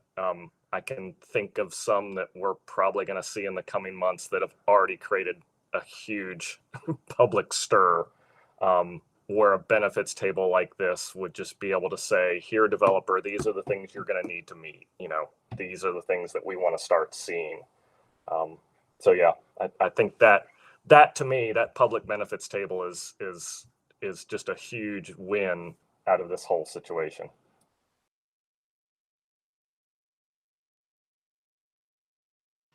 One point I just wanted to clarify, Mr. Archibald, is that for the table, you're right. Right now, we have it structured where we're saying you can only choose one of the 7 affordable housing options.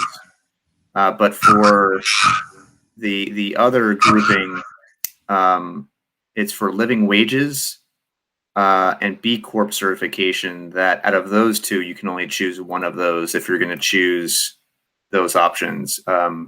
But not, we're not saying that you can only choose like living wages or supporting minority and women owned business enterprises.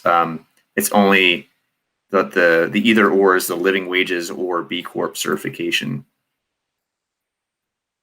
My apologies. I'm clearly misread that graph there. There's a lot on that table, so it's. And I'll just chime in that the reason for that is that living wages are part of B Corp certification, so it would be redundant to allow both. Yeah, makes complete sense, Videla. Thanks.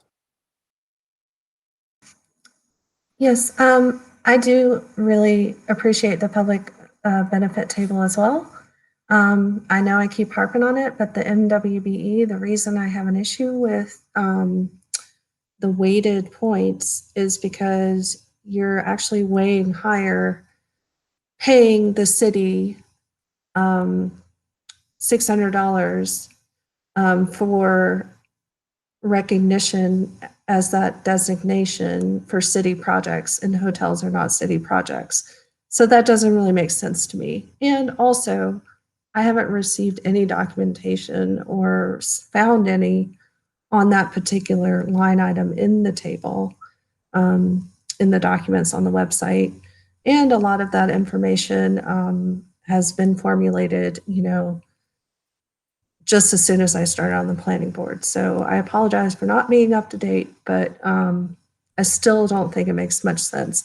I think it should be weighed more for just contracting with NWBE in the first place. And I can chime in for a minute if you'd like me to on that, Todd.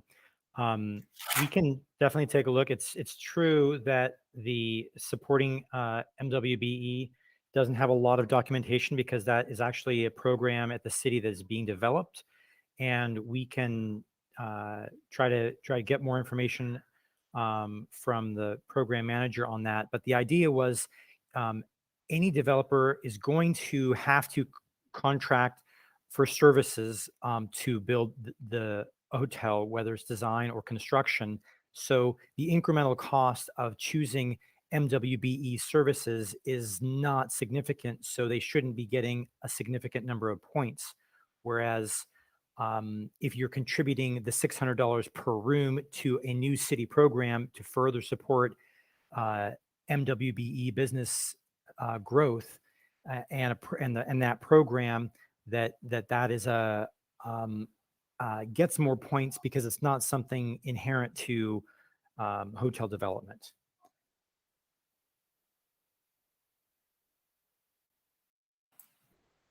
And just to add to that, I think with some recent conditional zoning applications, contracting with MWBE has to me, it seems like it's becoming more of a standard, rather than an exception. That it's something that some of these new development applications that are being approved by council are starting to incorporate that into their conditions.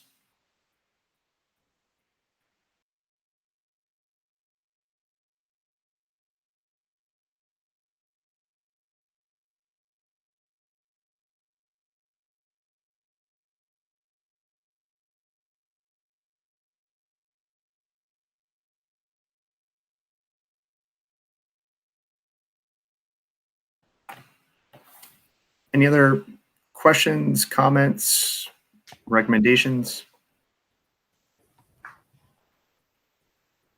Did we include or modify it from a previous comment I made that necessarily a bus pass, if they provided some form of transportation for their employees, that the company would take care of it, that would qualify as one of the transit benefits?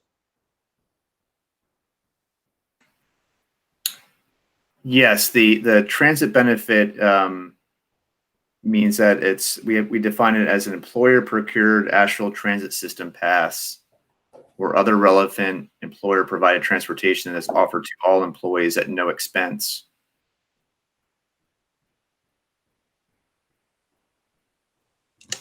So what would that be besides the transit pass? The I idea, was envisioning something like Biltmore State does, where they have a van that goes around and picks up their employees and takes them in and then takes them back home. that's right. Any kind of employer provided shuttle service. And if they're smart, multiple hotels do it all at once. Now, I believe though that in the UDO and the development standards that we're also requiring, there's a shuttle requirement. There is. But that's So- more a guest shuttle, right? Correct. Not an employee shuttle. Yeah. Well, or either. It could be either, but yeah. Okay. I had kind of seen that as more the, like, hey, we'll pick up you who's paying us a lot of money at the airport or something, but yeah, not necessarily the employee shuttle.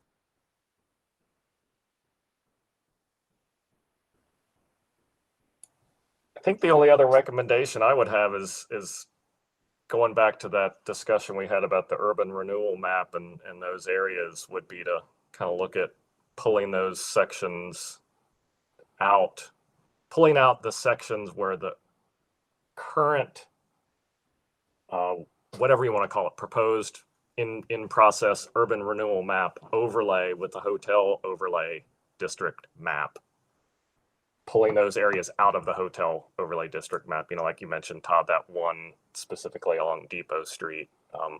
That's always, that little leg that runs down Depot that's in orange has always just seemed a bit odd to me. I realize that part of that incorporates is the Glen Rock, but that's apartments now, so yeah.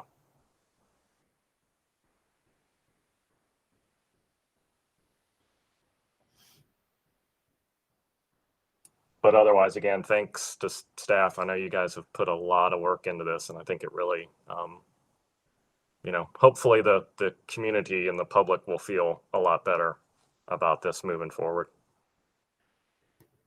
Before we entertain a motion, if there isn't any more discussion, and before we entertain a motion for a recess, I just want to clarify with Todd and Stacy. Did you guys intend to present also on the overlay map separately, or was that, I know Todd sort of touched on that in his presentation.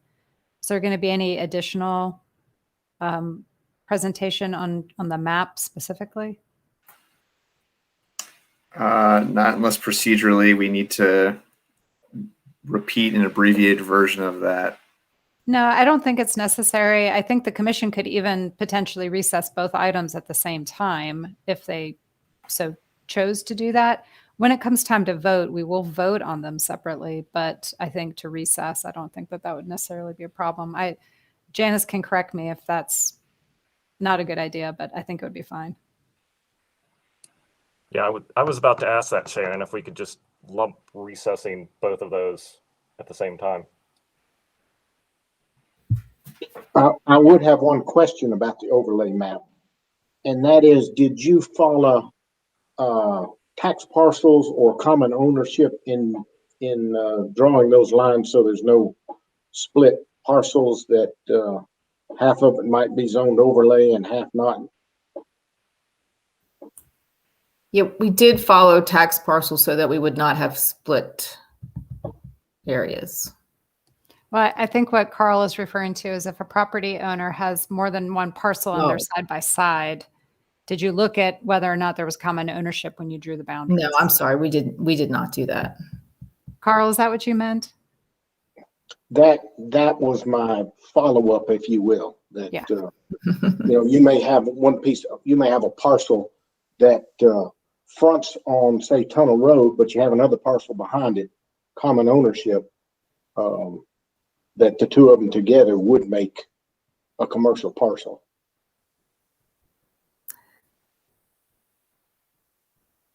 Yeah, we did not, I cannot say that we went back and we made sure that we checked every adjacent parcel to see if it was in common ownership with a parcel that was in the overlay.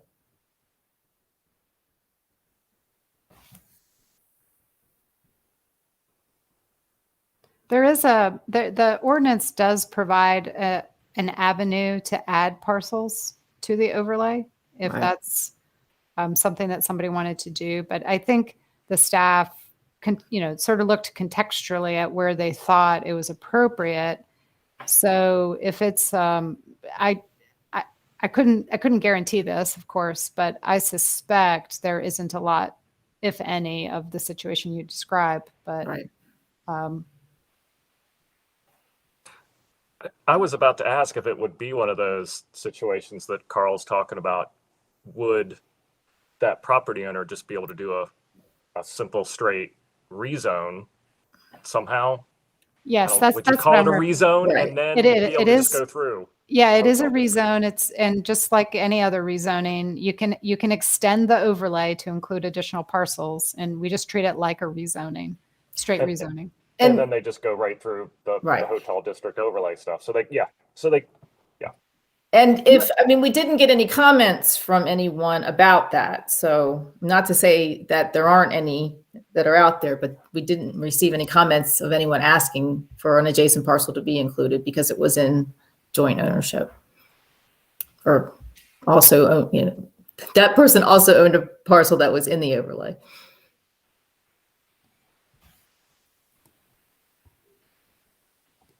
One thing I want to mention too, because I think this is a really helpful section in the ordinance, is starting on page 2 of the hotel development regulations is where we have all these new definitions where some of them align with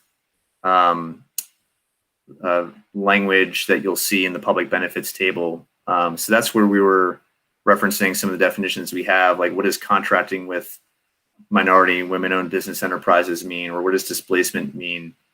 What does a lead green building mean, or supporting MWBE?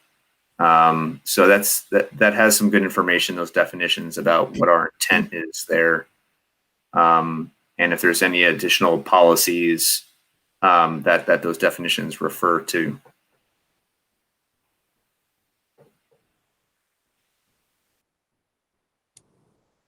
if no one has any other discussion, I'm happy to make a motion to. I'd like to make a recess. couple other comments, Joe, before you start. Go ahead. Based on my past work with developers, hotel developers included, as well as attending some of the early meetings on this topic, I think that the ordinance does a good job of providing clarity, because I think one of the comments that I frequently heard from developers was just the unknown of trying to come into, if they're not from here. Many are from here, so I should clarify that. But if they're coming to Asheville and they're not familiar with the ordinance, they didn't know what they needed to do in order to carry the project forward. So I think this does a good job of doing that. And I think the public benefits table, as everybody, or just about everybody has expressed, is really a great addition. And I agree with Joe that it should be applied to other types of development. I think there's an opportunity under transportation benefit or benefits to expand that and maybe clarify it. Transit passes are a start, but I think there's some wider opportunity there to do something. As we all know, with just about every development project that comes before us, the opposition almost uniformly includes transportation concerns. And if we can incorporate requirements for other forms of transportation or something that addresses that issue, I think we begin to whittle away at the transportation problems we have in the city. And certainly ours don't compare to places like Los Angeles and Houston, but they're growing and they're obviously a major concern for everybody. And with that, I'll turn it back over to you, Joe. Thanks, Tony. Thanks for bringing up that transportation. I agree. I mean, it could be that it's maybe the transportation is similar to the affordable housing one, where there's transit passes. I don't know. Janice legal would have to chime in on this, although it works for the affordable housing, that there's X dollars per room to fund more improved transit. I don't know exactly how to word it, but essentially to improve the transit system, direct payment. And again, that transportation option, in the benefits table could expand. And, I think I didn't mention this before, but I will make this the last comment. I would hope that this is kind of more of a living document, that it's not just, we don't look at this public benefits table for 10 more years until people, kind of get fed up with hotels again.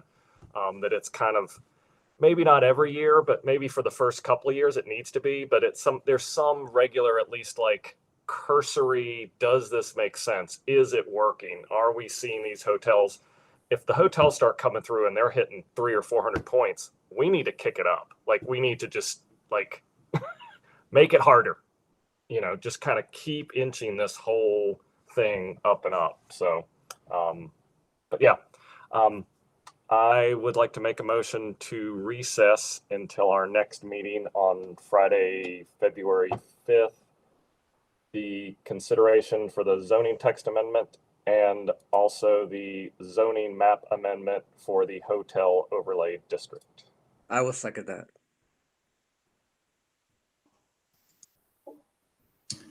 And we will take a vote. Mr. Rodriguez. Aye. Mr. Archibald. Aye. Ms. Levi. Aye. Mr. Kuhn. Aye. Mr. Hoke. Aye. And I will vote in favor also. Did I get everybody? I think we have a unanimous vote to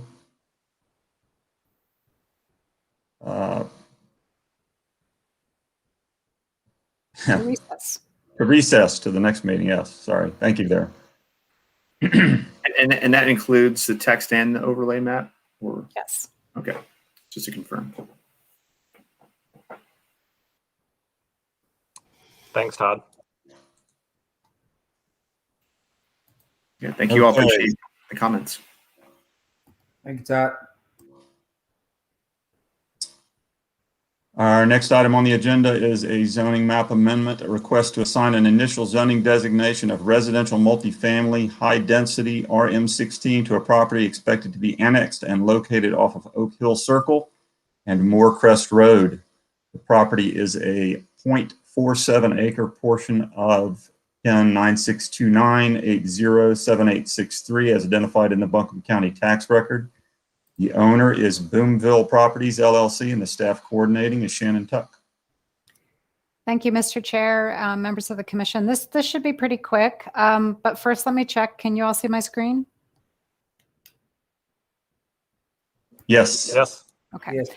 So as Mr. Hauser has indicated, this is what we call an initial zoning designation, not a rezoning. And it's for a portion of the property that's outlined in red here on the Exhibit B map. And you can see the context. It is a parcel that's located off of Oak Hill Drive and Circle and Moorcrest Road. It has the address of 99999 Moorcrest, and that is because, of course, it's undeveloped property. So this particular parcel, I think, is a little over an acre. The property owner, Boomville Properties, also owns the parcel that's directly adjacent to the east, which is a smaller parcel. All of the property to the east is inside the city limits, but about a half acre of the subject property is located outside the city limits. The property owner is interested in building a small, I think 10 to 12 lot single family subdivision, and would like to have all of the lots within that subdivision served by city services. So he would like to annex this small half acre into the city of Asheville, and we received a petition for that in early January. So the request for annexation is moving forward on a separate track. And when it arrives at City Council, we will also, if Council should approve the annexation, then we would recommend a zoning designation for that property. So that's where the commission comes in. We would like the commission's recommendation to zone that portion of the property. So today it is zoned R3 under Buncombe County's jurisdiction, as you can see from the existing zoning map. The blue lines, the darker blue lines on this map show or outline the city's zoning jurisdiction, or excuse me, the city's zoning districts. So the balance of that subject parcel is currently zoned RM16, as are the properties immediately around it.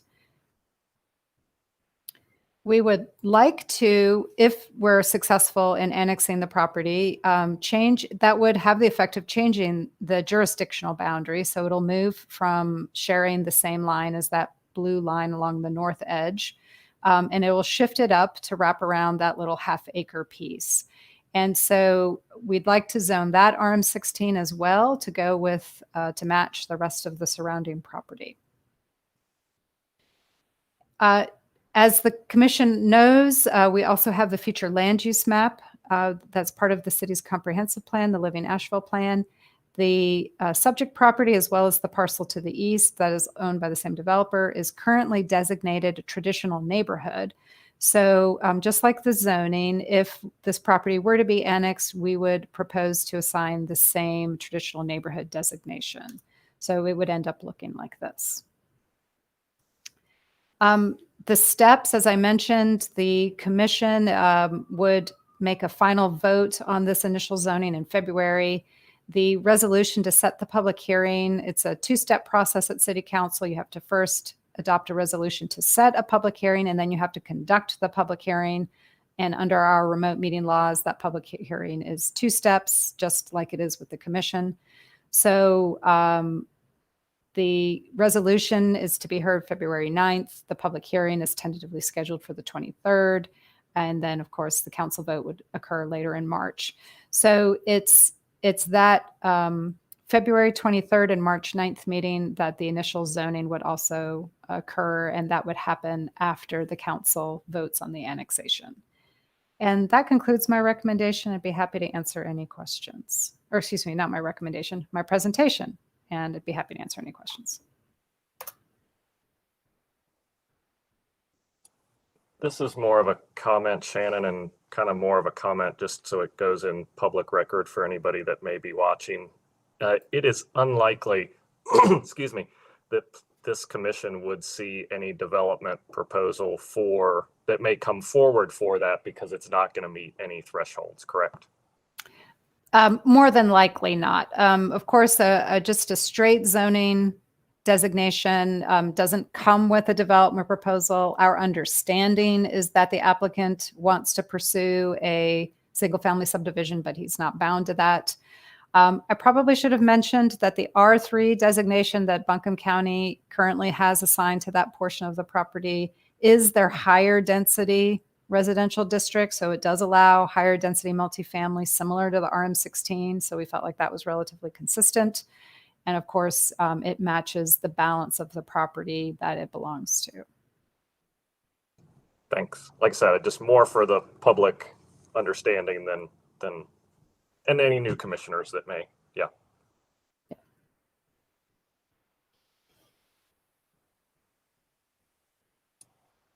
And I might as well go 3 for 3 if there's no other comments to move to recess this one.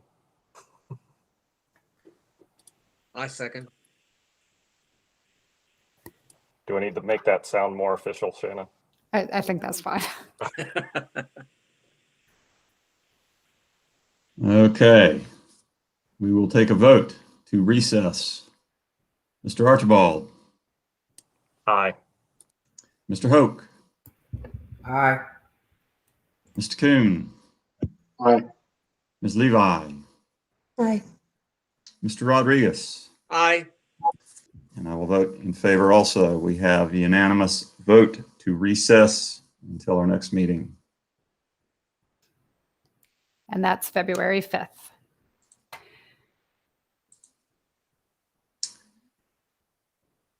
And that concludes our zoning map amendment. We have one item in other business, and that is discussion of the planning and zoning priorities for 2021. And if it's helpful, I put this together at the last minute, and I will go ahead and share this with the commission.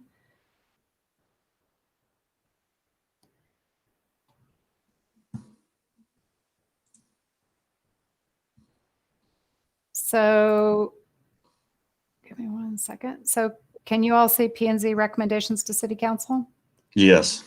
Okay. So this is sort of an edited version of what had been included in the annual report to City Council last year. So I shared most of this with you guys previously, saying, well, it's that time of year again to start to look at these recommendations and just kind of focus the interest of the commission in the coming year. The council will be meeting, I believe, February. Todd, is that correct? Late February? Sorry, yeah. You're talking about the council The council retreat. Yeah. That's happening on February 15th and 16th. Yeah. So the city clerk usually reaches out to the commissions and asks, do you have any thoughts you'd like to share with the council? And we always like to take that opportunity to kind of emphasize some priorities in the coming year. So that's what we're kind of looking at. Based on some of the feedback that I got from commissioners, I've kind of edited this. This was the text that was, as I mentioned, provided in the annual report last year. So the first section looking ahead is just sort of, what are we looking at for the next year? What do we expect to come before the commission in this coming year? So here are some of the things that we had already identified.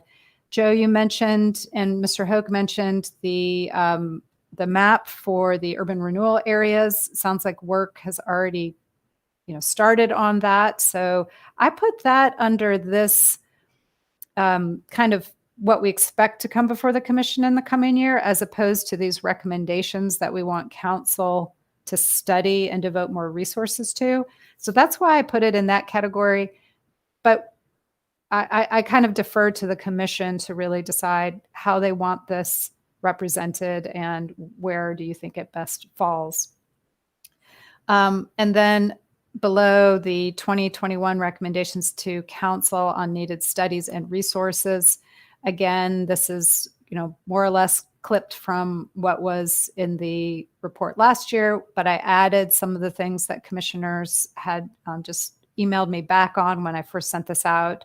So Kim had recommended, in addition to looking at downtown design requirements, that we also look at the river district design requirements. And then Joe, I think, added a couple items about working with Buncombe County as they undertake their comprehensive planning process and look to, potentially update some of their development regulations. And then also something about making affordable housing a priority. So this is just an opportunity to discuss amongst the commissioners. And whatever your feedback is, we can add it to this list. We can remove it from the list and add it to the report and share it with council. So it's not something that's set in stone. It's not as though if 6 months from now something really important comes up that we can't kind of shift our focus. But it's a starting point anyway.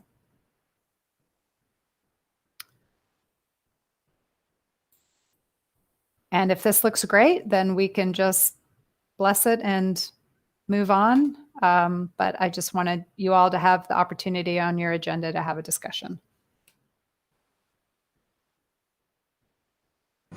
So what is council? I've seen some reports on the affordable housing from council. You had sent that recently, correct, Shannon? And so would this be redundant, or would this be a more concrete initiative for council? I think, well, we can play with the wording of it if it's something you all want to consider, and I will I'll comment on that. But then if Joe would like to elaborate, because this was one of his comments, I think affordable housing is always a priority It is in our comprehensive plan, but I think this is basically sending the council a message that you think it's among the highest priorities. And whatever we can do to look at ways to try to, include some affordable housing in some of these larger scale development plans, that this is something that the commission might like to explore. So Joe, did I capture that? Would you like to elaborate further? Sure. So it's partially it is that it's the, council knows it is a priority. So it's not necessarily a recommendation to council. It's perhaps more encouragement to council, but it also is an encouragement to my fellow commissioners. And I don't want to name projects, but I think some people on this commission, some of my fellow commissioners, know some of the projects that are likely to be coming down the pipe. Maybe this year, certainly within the next, say, 18 months. And I think it would be my saying what I put down there is kind of my encouragement that, all of us need to really look at this as we review those larger scale developments. And I know there's going to be public pushback, but we really need to start weighing what is this doing to get to some of these goals that that council has said we want to meet, that, planning staff, that this commission and previous, planning and zoning commissions have set our priorities. And we really need to kind of just keep those things in the forefront. So it's almost more about that than it is about telling council to do more. Secondarily to that, though, it's interesting. Mr. Hauser and I were talking the other night about some things, and maybe some other things to look at as far as affordable housing are ways to increase density through multiple ADUs per property. I know right now there's kind of that you can really only have 3 dwelling units per property. That's a DSD thing, i.e. you could have a duplex and an ADU, but you can't necessarily have a house, an attached ADU and a detached ADU. Like that I don't think you can do that. So there may be some other creative things as we move forward that we can look at to increase options. So hopefully that's not too confusing.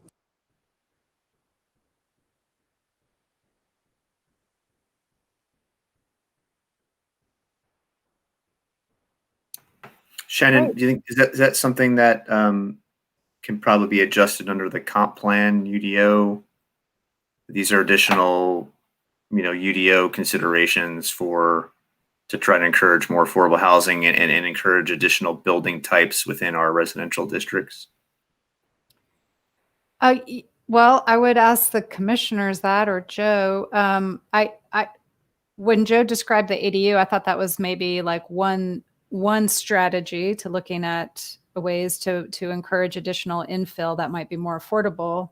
I don't know was that a specific thing that you want to try to prioritize and elevate, or is that just like one example of what we can? That's really an example. I mean, I think there's multiple.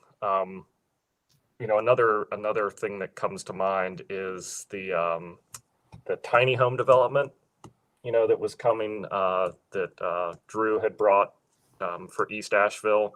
And I know there was some, that went through a couple iterations of trying to find the right zoning to make it and other things. So I think and I don't know exactly how it needs to be done. Again, perhaps it falls under that number 5 you just had up there, the rewrite of the UDO. That may take care of a lot of these things that free up some of the constraints that currently exist to being able to have alternative housing typologies, that missing middle that Vidil is always talking about. So how about I edit this a little bit and say prioritize sidewalk, parking, minimums, maximums, and diverse housing types. Works great. Okay. Any other thoughts from the commissioners?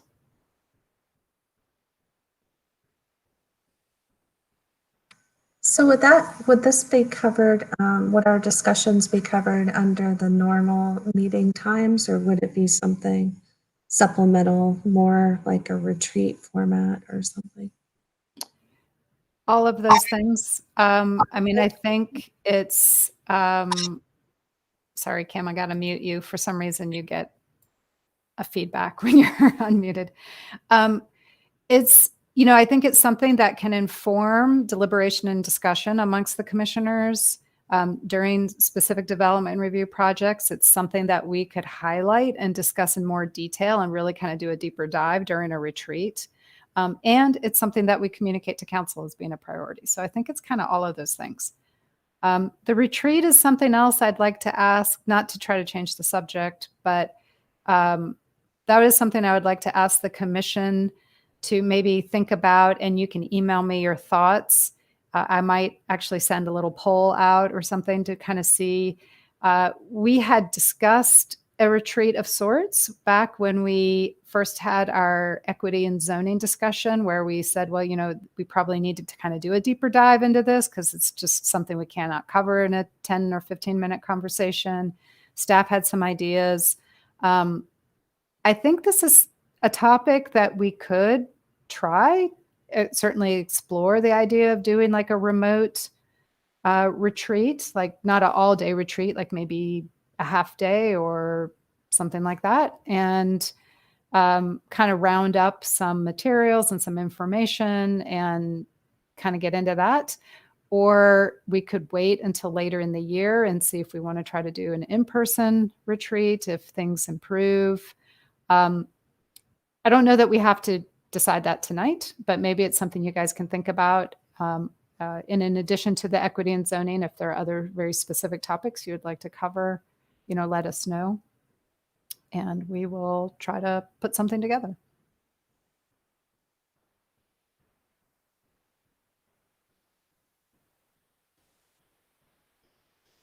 And if there aren't any other comments or questions, I don't mean to keep you on any later if everybody's ready to wrap this up.